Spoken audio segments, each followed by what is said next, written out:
कबीर पंथी होंगे रामपाल के शिष्य। उन गुरुजी के ऊपर कोई गुरु ही नहीं है, वे एक ही गुरु हैं। उनसे कुछ ऊपर कौन है? बोले हम ही हैं, एक तनु है वे।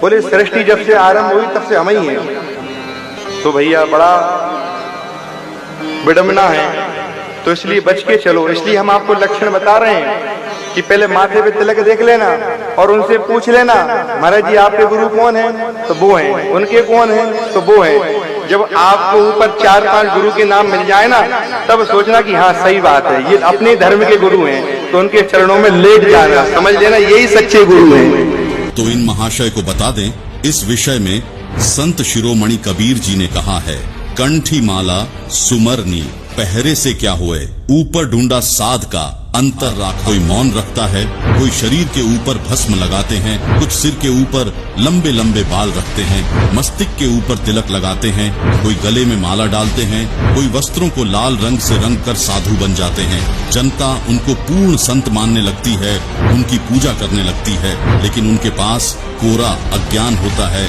यानी परमात्मा इस प्रकार के बाहरी आडंबर करने से नहीं मिलता और न ही यह गुरु के लक्षण है। रही बात गुरु परंपरा की, तो गुरु परंपरा तो आवश्यक है, लेकिन गुरु परंपरा के निर्वाह मात्र से कोई अधिकारी गुरु यानी पूर्ण गुरु हो जाए ये सिद्ध नहीं हो जाता, क्योंकि गीता अध्याय 15 श्लोक 1 में स्पष्ट किया गया है कि पूर्ण गुरु अर्थात तत्वदर्शी संत वह है जो संसार रूपी उलटे लटके हुए वृक्ष के सभी विभागों को वेदों अनुसार बताता है कि मूल रूपी परमात्मा कौन है और उससे निकलने वाले तना, डार, शाखा, पत्ते आदि कौन है। साथ ही गुरु के लक्षण बताते हुए कबीर परमेश्वर ने कबीर सागर अध्याय जीव धर्म बोध के पृष्ठ 1960 में कहा है कि गुरु के लक्षण 4 बखाना।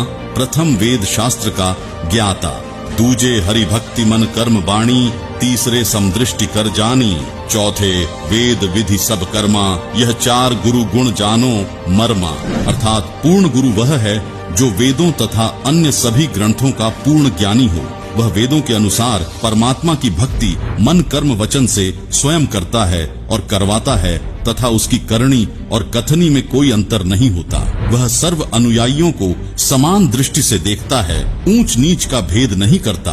और गीता में वर्णित उलटे लटके हुए वृक्ष का भेद वर्तमान समय में संत रामपाल जी महाराज द्वारा दिया जा रहा है, जिन्होंने अपने सत्संगों में बताया है। कबीर अक्षर पुरुष एक पेड़ है, क्षर पुरुष वाकी डार, तीनों देवा शाखा हैं, पात रूप संसार।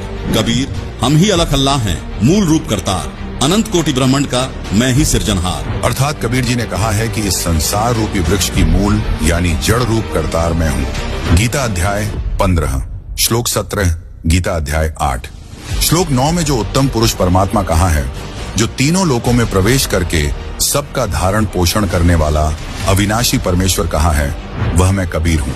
दर्शकों, जैसे पेड़ की परवरिश मूल यानी जड़ से होती है, इसी प्रकार परम अक्षर ब्रह्म कबीर जी से असंख्य ब्रह्मांडों की परवरिश होती है।